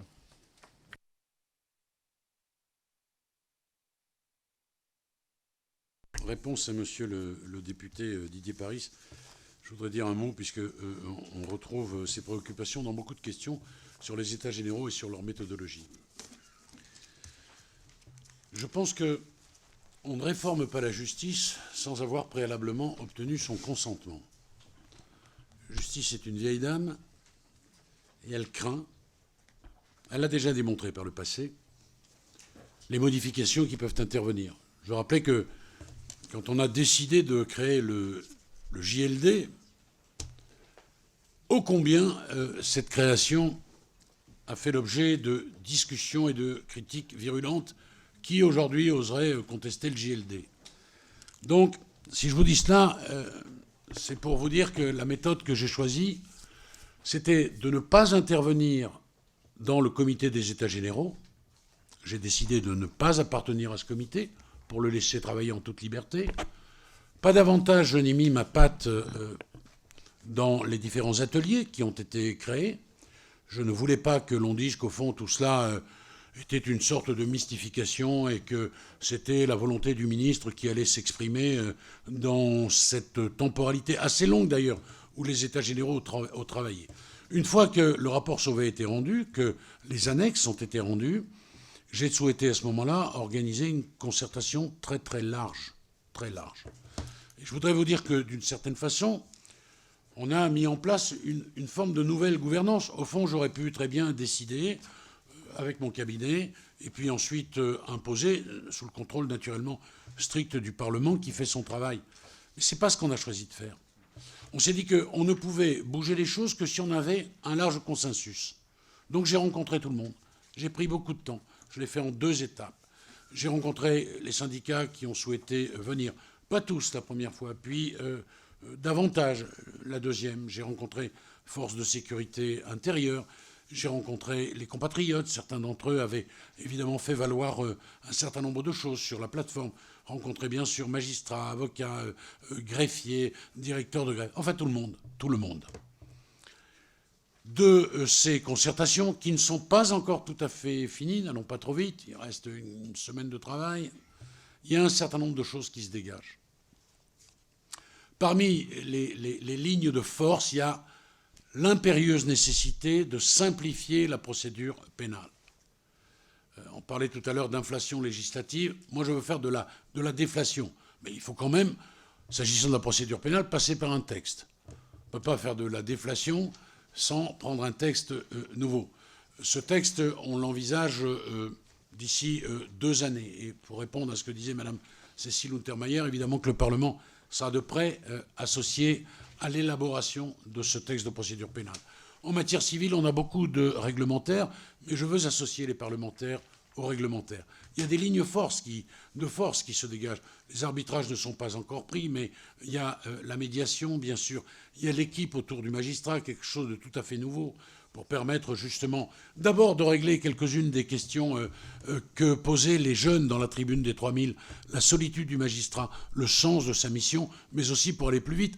On sait qu'un juriste assistant avec un magistrat, c'est la moitié de temps pour rédiger une décision.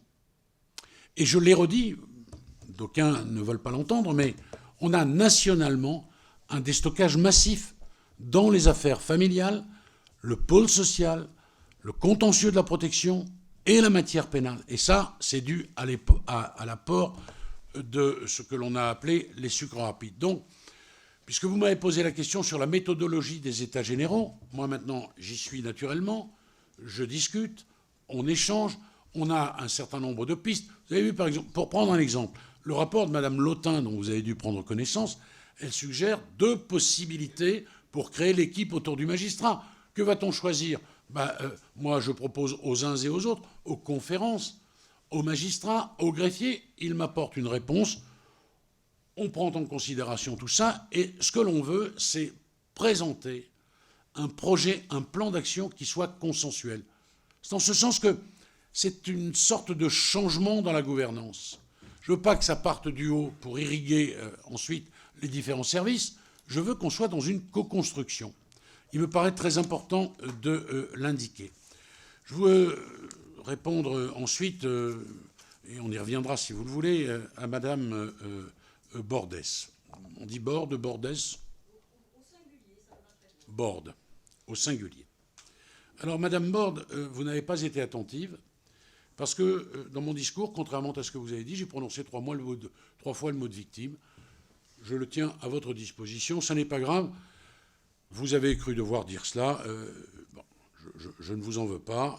Au fond, peut-être j'étais trop long et peut-être vous ai-je perdu dans votre attention qui me paraissait acquise. En matière d'embauche, en matière de moyens, je voudrais vous dire que vous proposiez 9000 magistrats dans ce pays alors que nous avions déjà largement dépassé ce chiffre. Vous proposiez par ailleurs une peine de réclusion criminelle à perpétuité qui existait déjà. Voilà les 2 propositions phares que vous aviez dans un livre que vous aviez intitulé vous-même le livre blanc. Vous en aviez choisi la couleur. Donc c'est dire le sérieux des propositions que vous avez pu faire à un moment. Alors on va redire les choses. Vous voyez, je ne vais pas parler parce que ça ne sert pas à grand-chose. Il y a un tweet de l'Union syndicale des magistrats de l'USM de ce matin qui rappelle que c'est un triplet historique, madame.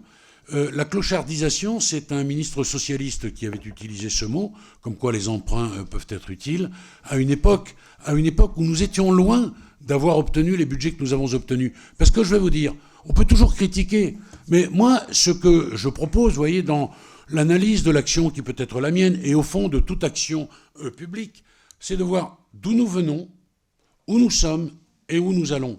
Moi, je dis qu'il reste des choses à faire. Je vous ai annoncé un plan d'embauche massif. Je vous ai annoncé le budget 2023.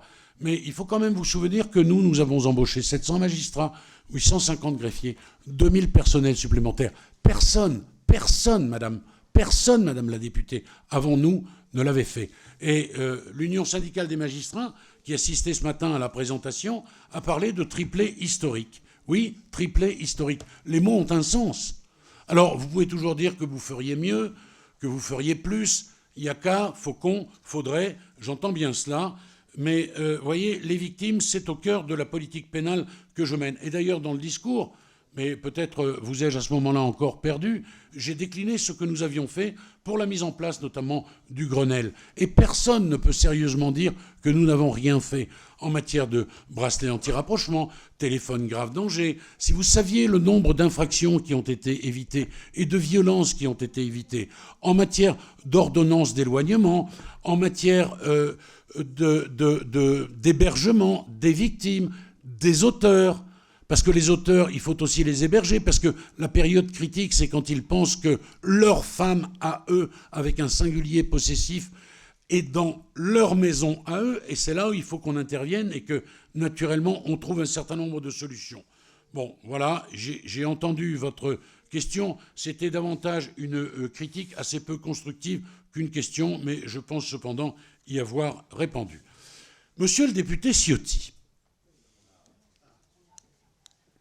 au fond, chaque fois qu'on a une bonne idée, c'est la vôtre. Ça peut arriver.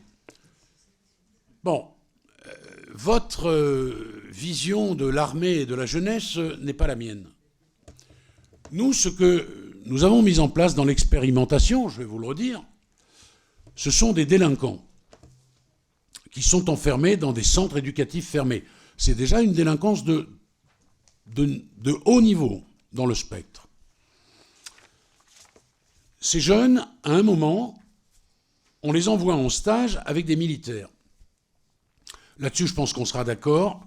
Les militaires peuvent leur apporter sens de la solidarité, du dépassement de soi. On se lève le matin, on est cadré et encadré, et c'est un encadrement à la fois ferme et bienveillant. Il y a des gamins qui ne peuvent pas supporter ça, donc ce n'est pas la peine de les envoyer là-bas. Sinon, on aurait la solution magique, je la laisse à d'autres, qui consistera à mettre les gamins dans un bus et à les envoyer dans une caserne. C'est pas comme ça que ça marche. Il faut préalablement l'expertise de la PJJ. Mais cette expérience, elle fonctionne. Le président de la République, dans sa campagne, a promis que l'on intensifierait cette expérience et que d'expérience, ça deviendrait une réalité. J'y travaille avec Sébastien Lecornu. On est assez loin de ce que vous préconisiez. Comme vous le savez, par ailleurs, c'est une deuxième question que vous me posez, le Conseil d'État a émis un avis réservé sur l'extension des AFD. Bon, on va prendre évidemment en compte son avis, ça va de soi, et nous ferons les choses dans le respect de l'état de droit et des préconisations du Conseil d'État. Sur la prison, si j'osais une familiarité, je dirais que vous êtes gonflé quand même. Mais je n'ose pas cette familiarité, j'ai trop de respect pour l'homme et pour le parlementaire que vous êtes, mais enfin tout de même. N'est-ce pas vous qui vous êtes opposé à la construction de la prison de Saint-Laurent-du-Var ? Ah, non. Ben oui, parce que vous aviez aussi la possibilité de me proposer un certain nombre de choses. Et pardonnez-moi, écoutez, moi je sais quels ont été mes interlocuteurs. Je travaille encore la semaine dernière avec Christian Estrosi pour trouver un terrain. Vous me dites... Attendez, 2 minutes. Écoutez, non. Oui, mais écoutez bien. Écoutez bien, je vais vous donner un autre exemple. Parce qu'il y a celui-là, mais il y en a un autre. Vous êtes sur un plateau de télévision, libre à vous, et vous dites, après ces événements terribles où on voit une vieille dame rouée de coups, Vous dites qu'il faut absolument construire des CEF. Oui. Ben, pourquoi vous ne me proposez pas un terrain pour les construire? Je demande que ça. Ah oui? À qui? Non, Monsieur Ciotti. Monsieur Ciotti. Non, écoutez, Madame Taubira, je suis pas. Alors, je sais que je suis Madame Taubira Empire. Je sais que je suis Madame Taubira Empire, mais enfin, pardonnez-moi. Bien sûr. Bien sûr. Non. Monsieur Ciotti, non, faut pas exagérer, mais vous n'allez pas vous en tirer comme ça, parce que moi, vous ne m'avez jamais fait une proposition. Et vous êtes comme un certain nombre. Laissez-moi terminer. Je ne vous ai pas interrompu, je souhaite que vous ne m'interrompiez pas. Bon. Ce que vous dites n'est pas juste, vous ne m'avez pas fait l'ombre de l'once d'une proposition. Alors, jouer le sécuritaire, c'est bien, mais au fond, j'ai déjà eu l'occasion de dire, pardon, je regarde trop la télévision, que c'est un peu comme les McCain, c'est ceux qui en parlent le plus, qui en mangent le moins. Parce que j'attends toujours que vous me fassiez une proposition. J'ai dit, de façon claire, nette, que j'étais prêt pour un CEF, que j'étais prêt pour un établissement pénitentiaire. Vous avez été incapable. Demandez aussi à votre ami, M. Lisnard, de me trouver un terrain à Cannes pour construire un CEF. On y va tout de suite. Non, c'est pas de la démagogie, M. Ciotti. C'est vous. Non. S'il vous plaît. Non, Monsieur Ciotti. S'il vous plaît.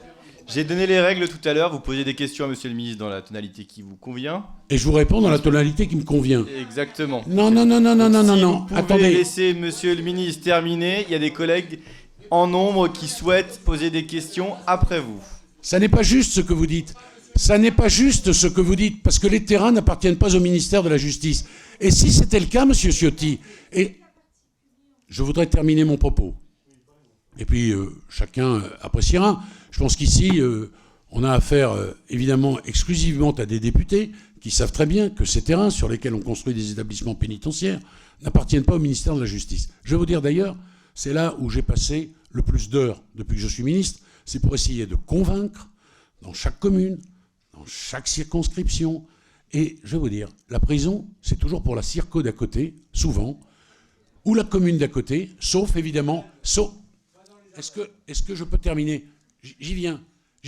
Sauf ceux qui ont, au fond, appréhendé la nécessité de construire ces établissements et qui ne sont pas dans la critique nihiliste et qui me disent, Monsieur le ministre, chez moi, il y a un terrain, envoyez vos services pour expertiser cela. Voilà. Oui, non, vous n'avez rien fait du tout. Et à Grasse, ça ne correspondait pas à la réalité, puisqu'il nous fallait... Et vous voulez avoir raison, mais vous avez tort, Monsieur Ciotti. Vous vouliez... Non, je ne vous permets pas de dire ça. La maison d'arrêt, c'est pas la maison d'arrêt, un établissement pénitentiaire. Est-ce que je peux terminer une phrase? C'est pas où on décide de l'implanter. À Grasse, il n'y en avait pas besoin. Ce qu'il fallait, c'est un établissement pénitentiaire proche de Nice, pour une raison simple, c'est qu'il y a un TJ à Nice et qu'il y a une prison à Nice, et que pour des raisons qui sont des critères établis notamment par la PIGE, Grasse ne collait pas. Et je vous l'ai dit à de nombreuses reprises, ne venez pas sur ce terrain. Il n'y a qu'à Faucon, c'est facile. Maintenant, je vais vous parler du plan que nous avons mis en place, parce que champignons hallucinogènes, je ne crois pas. Alors, c'est drôle, ça fait le buzz, vous ferez la dépêche AFP, mais je vais quand même vous dire, 2022, 4 établissements livrés. Nouvelle-Calédonie, Caen, Montpellier, Le Mont-Coulaine. 23 livraisons de 10 établissements pénitentiaires pour environ 2000 places. Et moi, cet été, j'ai fait les chantiers, vous voyez. J'ai mis mon casque, je suis allé voir, je pousse les choses parce que je veux que ça sorte de terre. 7 structures d'accompagnement en 2023, Avignon, Valence, Meaux, Osny et 3 centres pénitentiaires, dont Caen et 3 Lavaux. 615 millions pour l'immobilier, pour l'administration, pour l'immobilier propriétaire de l'administration pénitentiaire, etc., etc., etc. Prison expérimentale programmée insert. Et je vous invite, vous voyez, comme ça on va se réconcilier. La prochaine visite en prison, vous venez avec moi et vous verrez que je n'ai pas fumé des champignons hallucinogènes, qu'elles sortent de terre et qu'elles seront prêtes et que nous serons au rendez-vous des promesses présidentielles. Voilà. Dans les Ardennes, ne craignez rien, nous allons construire l'insert de Toul, Monsieur Warsmann. Non mais, enfin, À moins que Monsieur le ministre, on vient de passer 5 minutes sur Nice, donc je pense qu'on peut passer à la suite. Je vais exproprier votre permanence pour y construire un établissement pénitentiaire. Enfin, c'est pas sérieux. Le ministère de la Justice n'est pas propriétaire des terrains. Écoutez. On passe à la suite. Monsieur Ciotti. Vous ne m'avez rien proposé, monsieur Ciotti. Que tout le monde le sache. Que tout le monde le sache. Je vous ai dit, et je suis encore en train de travailler avec monsieur Estrosi sur la recherche d'un terrain. Rien n'est plus complexe que cela. Voilà, vous vous êtes défaussé, et aujourd'hui vous faites comme un certain nombre d'autres, vous faites la critique nihiliste, vous n'avez rien apporté. Voilà. Alors, Madame la députée Garrido.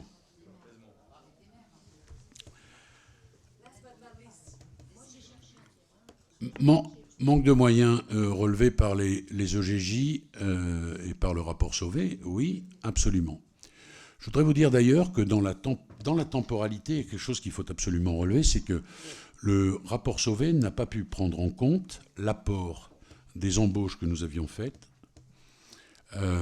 les contractuels, et le rapport s'arrête à un moment où, chronologiquement, ces jeunes gens, c'est souvent des jeunes, il s'arrête avant que ces jeunes gens soient arrivés en juridiction. C'est-à-dire que le rapport Sauvé ne mentionne pas le déstockage massif dont j'ai parlé tout à l'heure. Bon.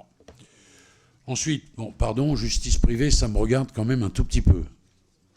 Enfin, j'ai la faiblesse ou l'immodestie, selon vous, de le penser. Je suis garde des Sceaux. Il y a des choses qui me chagrinent un peu. Je crois, moi, qu'il faut respecter un certain nombre de principes. Le contradictoire, et un vrai contradictoire, la présomption d'innocence, la parole des victimes qu'il faut mieux prendre en compte, et de ce point de vue d'ailleurs, les forces de sécurité intérieure ont été mieux formées, les magistrats suivent une formation continue à l'École nationale de la magistrature. Bon, voilà ce que je peux vous dire sur ces quelques questions. J'ajoute, qu'on le veuille ou non, que ce triptyque que je proposais tout à l'heure, d'où nous venons, vous savez, en 2017, il n'y avait pas de Wi-Fi dans les tribunaux. Il n'y avait pas d'ordinateur ultra-portable distribué.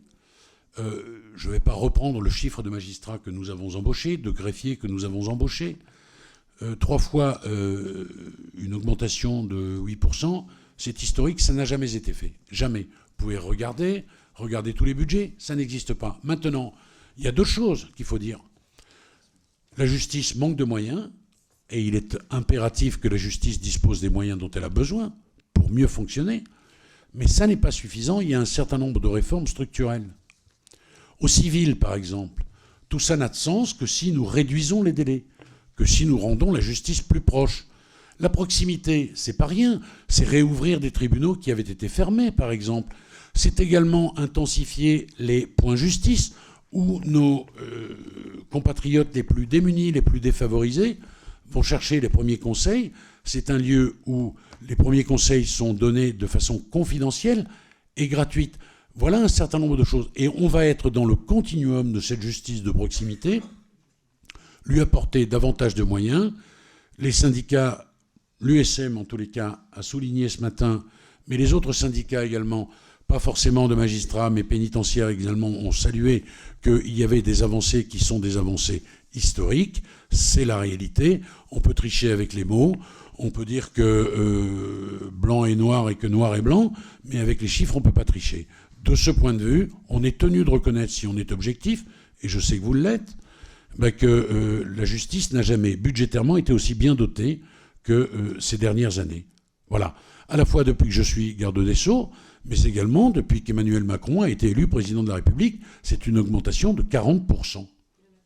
De 40%. La loi de programmation, elle est indispensable parce qu'elle va inscrire dans la pérennité, mais attendez, il y aura 10 000 embauches, 1 500 magistrats, 1 500 greffiers, d'autres personnels, mais il faut affiner cela année par année parce que, par exemple, sur le personnel pénitentiaire, cela va se faire en fonction de l'évolution de ces établissements qui sortent de terre. Et il faut adapter tout cela de la façon la plus fine. On ne peut pas aujourd'hui, dans le budget 2023, prévoir tout ce qui se fera d'ici 2027. Mais les engagements sont pris. Je vous communiquerai. On a une on aura un échange très approfondi sur ces questions budgétaires. Et rassurez-vous, Madame la députée Garrido, j'ai l'immodestie de penser que je vais pouvoir vous rassurer pleinement. Bon, déjà c'est un sourire qui me permet de dire que je ne me suis peut-être pas complètement trompé. Vous voyez, bon, voilà, on va y arriver. On va y arriver. Bien. Monsieur le député Philippe Latombe, alors... sur mais sur l'AFD, écoutez bien, elle a montré, alors sur l'AFD, je vais vous répondre, elle a montré son efficacité, les parquets l'utilisent largement. Les procureurs, les forces de sécurité intérieure, ils demandent à ce que l'on déjudiciarise. Ouais. Donc, il y a les limites à la fois que nous impose le Conseil d'État, et il faut également être pragmatique et utiliser l'AFD chaque fois que c'est possible. Il y a un certain nombre, je vais vous dire, dans les simplifications de la procédure pénale, ce que l'on envisage, mais les arbitrages ne sont pas terminés, c'est de faire en sorte qu'un certain nombre de choses qui sont aujourd'hui constitutives d'infraction ne le soient plus. Je pense par exemple aux injures. Je pense par exemple à la dualité, mais ce sont des choses qui ne sont pas arbitrées, mais qui ont été exprimées dans les États généraux. Je vous en fais part. Est-ce qu'il est normal que, en matière routière, il y ait à la fois une sanction administrative et une sanction judiciaire? Est-ce qu'on ne peut pas simplifier les choses? On peut réfléchir à ça, et on peut réfléchir à ça, mais alors sans aucun dogmatisme. Parce que le but, c'est, une fois encore, de déjudiciariser. Ça veut dire gagner du temps de magistrat pour une justice plus rapide, mais plus qualitative. Parce qu'avec ce temps de magistrat, vous voyez, je l'ai dit tout à l'heure, les justiciables, ils se plaignent parfois de ne pas assez voir leur juge. C'est tous ces équilibres qu'il faut retrouver. Et vous verrez, quand je présenterai les États généraux, dans peu de temps, vous verrez qu'il y a un certain nombre de solutions qui sont excellentes. Et je vais vous dire autre chose. J'ai tenu à mettre tout le monde autour de la table pour dégager quelque chose de consensuel, pour ne pas qu'on dise « Ah, mais c'est le garde des Sceaux », pour pas qu'il y ait d'opposition politicienne stérile. On a tous été dans le même sens. Quand je suis avec les conférences, chefs de cour, chefs de juridiction, avec les greffiers, avec les avocats, on essaie de co-construire quelque chose.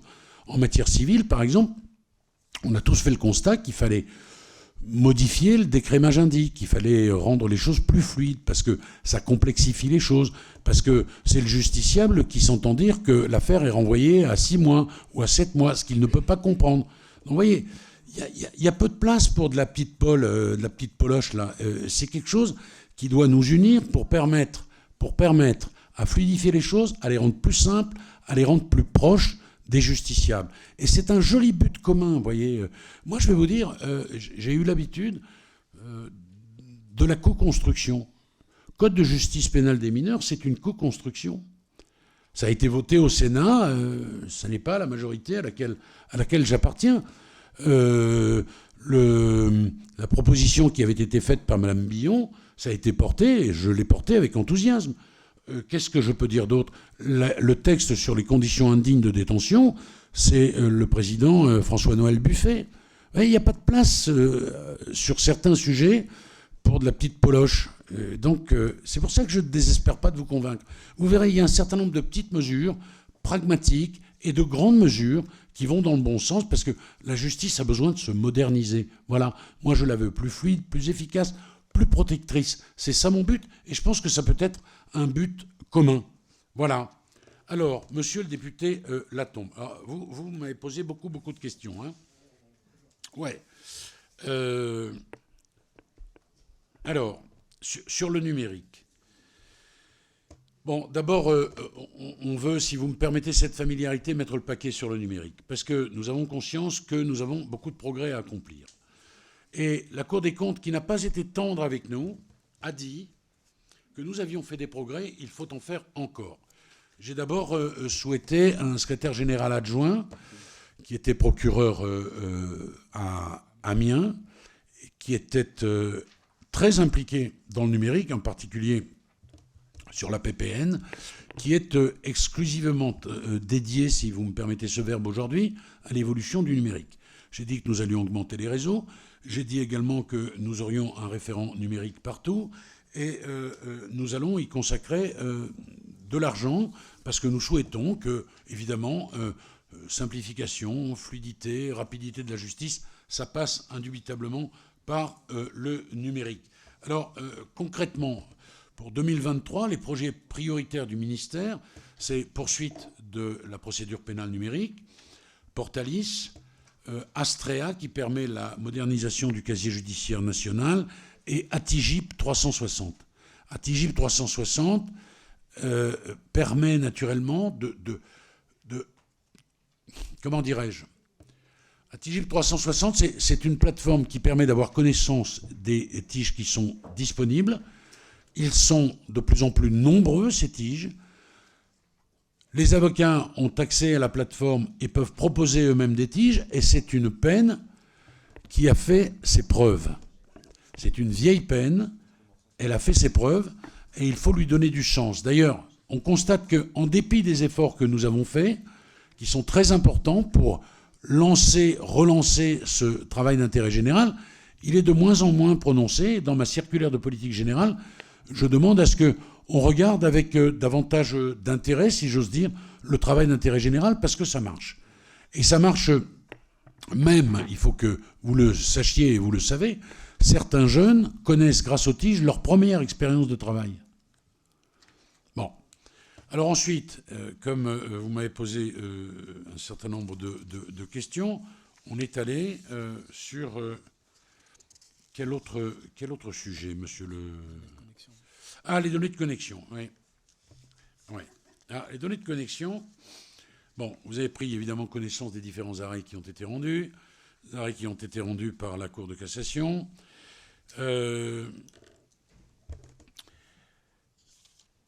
On y travaille de très près parce que nous avons besoin des données de protection. Bon. Je ne suis pas ministre de l'Intérieur, mais qu'il s'agisse des forces de sécurité intérieure, qu'il s'agisse des magistrats du parquet, des magistrats, nous savons à quel point c'est important. Je crois que plus de 60% des procédures pénales connaissent un épilogue grâce aux données de connexion. Bon. Nous sommes en train de travailler à la question. Il n'est pas question, bien sûr, que nous abandonnions ces données de connexion. Bon. Jusqu'à maintenant, tout a été préservé. Tout a été préservé.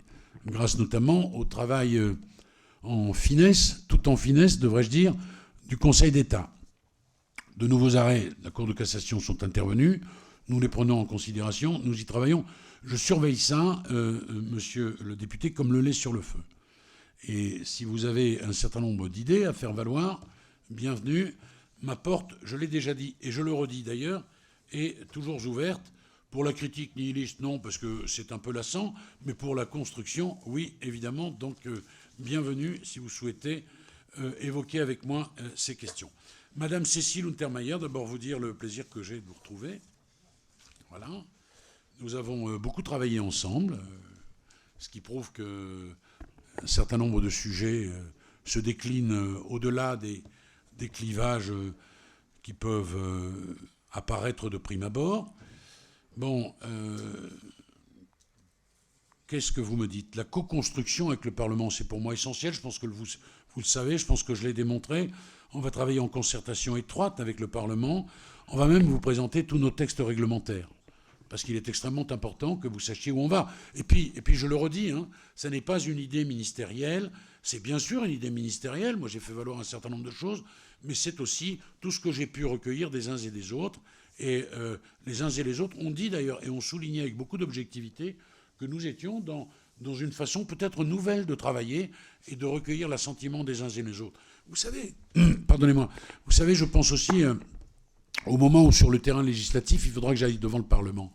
Moi, mon intérêt, c'est de dire aux parlementaires que tout le monde est d'accord pour avancer sur tel ou tel point.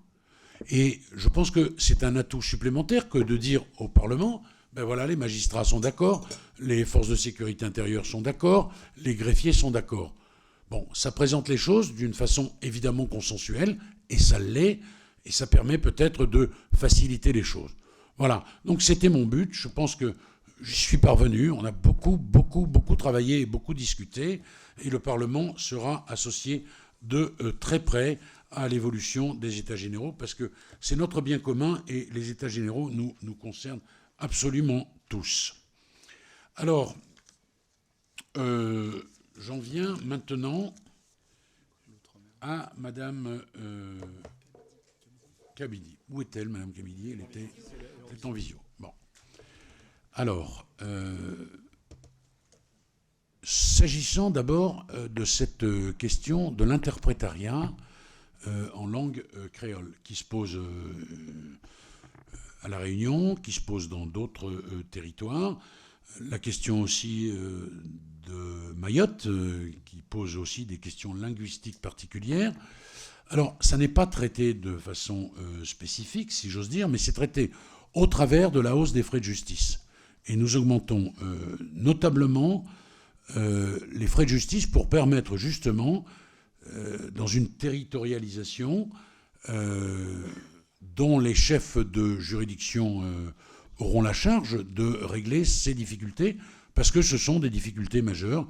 Il ne peut pas y avoir de justiciables ayant accès à la justice et d'autres étant écartés pour les raisons que vous avez évoquées. Numérique, on n'oublie pas évidemment l'outre-mer. PPN est opérationnel à La Réunion et en Guadeloupe. L'immobilier Mayotte, construction d'une nouvelle cité judiciaire. J'irai prochainement inaugurer à Koné une nouvelle prison. Un nouveau tribunal à Saint-Laurent, j'y vais dans 2 jours. Et puis, on veut créer une task force, 5 ou 6 mois, apport de magistrats à Mayotte et à Cayenne. Et j'ai dit d'ailleurs que Mayotte, par exemple, ou Cayenne, qui connaissent des problèmes d'attractivité, devaient être considérés comme des tremplins dans la carrière des greffiers et des magistrats qui vont travailler là-bas. Ces mesures seront déclinées plus précisément. Je suis tout à fait d'accord, là encore, pour vous recevoir à la chancellerie et pour que je vous dise très complètement le programme qui est le nôtre en ce qui concerne l'outre-mer. Monsieur Pradal, alors, lutter d'abord contre l'absentéisme des personnes placées sous main de justice quand elles reçoivent des convocations du service d'insertion de probation. Bon, bilan, parce que c'est ça votre question. Sur l'ensemble des sites déployés, on constate une baisse d'environ 40% de rendez-vous non honorés. Ça démontre l'efficacité et la pertinence de l'outil. Il est trop tôt pour un bilan chiffré sur les autres sites déployés. L'outil d'envoi de SMS est déployé dans 6 départements: Hauts-de-Seine, Eure-et-Loir, Paris, Maine-et-Loire, Rhône, Gers. Au 15 septembre, c'est 19 000 SMS de rappel envoyés à plus de 11 500 personnes. Et un site d'information d'ores et déjà accessible à tous depuis le site justice.fr. Il s'agit de donner un maximum d'informations sur la peine et sur le déroulement d'une procédure d'aménagement de peine. La personnalisation de ces sites par territoire est en cours, horaire d'ouverture, adresse précise des services d'insertion. Voilà ce que je peux vous dire sur ces questions que vous m'avez posées. Étant entendu que par anticipation peut-être, j'ai d'ores et déjà donné quelques éléments sur les données de connexion. Monsieur Yordanov, qui est là. Alors, s'agissant des revalorisations, vous connaissez les annonces que j'ai faites s'agissant des magistrats. Ils n'avaient pas été revalorisés depuis 1996. Ça n'est que justice. Le chiffre est important, c'est 1 000 € mensuels bruts en moyenne. Si on le rapporte à la période de dernière revalorisation 1996, ça fait un peu plus de 3 € par mois. C'était justice. Et deuxièmement, on a constaté bien sûr que les magistrats de l'ordre judiciaire étaient moins payés que les magistrats de l'ordre administratif. Et comme en plus se pose une question d'attractivité, et qu'on aimerait bien que quelques magistrats de l'ordre administratif viennent dans ces nouveaux magistrats de l'ordre judiciaire qu'on souhaite embaucher, on s'est dit, et ce n'est pas idiot, vous me le concéderez, que quand un magistrat de l'ordre administratif regarde sa fiche de paye, il n'a pas envie d'aller gagner 1 000 € de moins en participant à la justice judiciaire. Tout cela, voilà. Il y a évidemment les greffiers, j'avais dit aux greffiers, on attend un peu, je ferai les annonces, je les ai présentées ce matin. Alors, d'abord, il faut que vous sachiez qu'on a mis en œuvre une importante revalorisation indemnitaire qu'on va poursuivre en 2023. 6 millions en 2021, 22 millions en 2022 et 10 millions en 2023. On veut aller plus loin encore car les greffiers ne disposent pas aujourd'hui d'un déroulement de carrière en catégorie 1. Et dans le cadre des réflexions sur le fonctionnement des juridictions et sur la nécessité de recentrer le magistrat sur son cœur de projet, on réfléchit à la création d'un corps d'agents de catégorie 1 pour assister le magistrat. C'est la création de ce qu'on appelle l'équipe autour du magistrat. Et je veux vous dire d'ailleurs que ça aussi, c'est une idée qui fait son chemin et qui devrait faire, et qui fait dès à présent, consensus. Voilà. Naturellement, les greffiers qui le souhaitent et qui en ont les compétences pourront accéder à ce corps. Et pour ceux qui resteraient greffiers, on projette également une évolution de leur statut afin de rendre ce métier, qui est un métier exigeant, plus attractif. Quand je reviendrai ici pour évoquer le budget, j'aurai l'honneur, monsieur le député, de détailler très précisément les mesures que nous avons prises. Je dois dire que personne n'a été oublié. Ni les magistrats, bien sûr, ni les greffiers, bien sûr, ni les agents administratifs, ni le personnel pénitentiaire. Et il me paraissait extrêmement important que des revalorisations soient ainsi arbitrées. Monsieur le député Warsmann, sobriété législative. Oui, évidemment. Cette idée, on la partage, évidemment. Tout sera fait pour réduire la production normative. Bon. Mais il y a eu quelque chose d'assez drôle dans les rencontres qui ont eu lieu à la chancellerie. C'est un magistrat qui m'a dit « Ouais, mais enfin, quand même, vous allez quand même faire un texte de plus pour simplifier la procédure pénale. » C'est oui, je vois difficilement comment on pourrait abroger un certain nombre de textes législatifs sans passer par le Parlement, vous voyez. Et donc, évidemment, nous avons souri, parce que c'est évidemment de l'inflation législative, pour partie, mais qui aura pour objet, naturellement, de simplifier et de produire de la désinflation législative. Bien sûr, s'agissant du réglementaire, un certain nombre de choses, évidemment, seront modifiées, mais tout va dans le sens, évidemment, d'une simplification. Ensuite, que puis-je vous dire ? L'insert de Don Chéri, voilà, ma langue a fourché tout à l'heure, il sera construit, et vous le direz à M. Ciotti, le jour où ce bâtiment sera prêt. Voilà ce que je voulais vous dire. Ai-je oublié quelqu'un ? Non, je ne crois pas.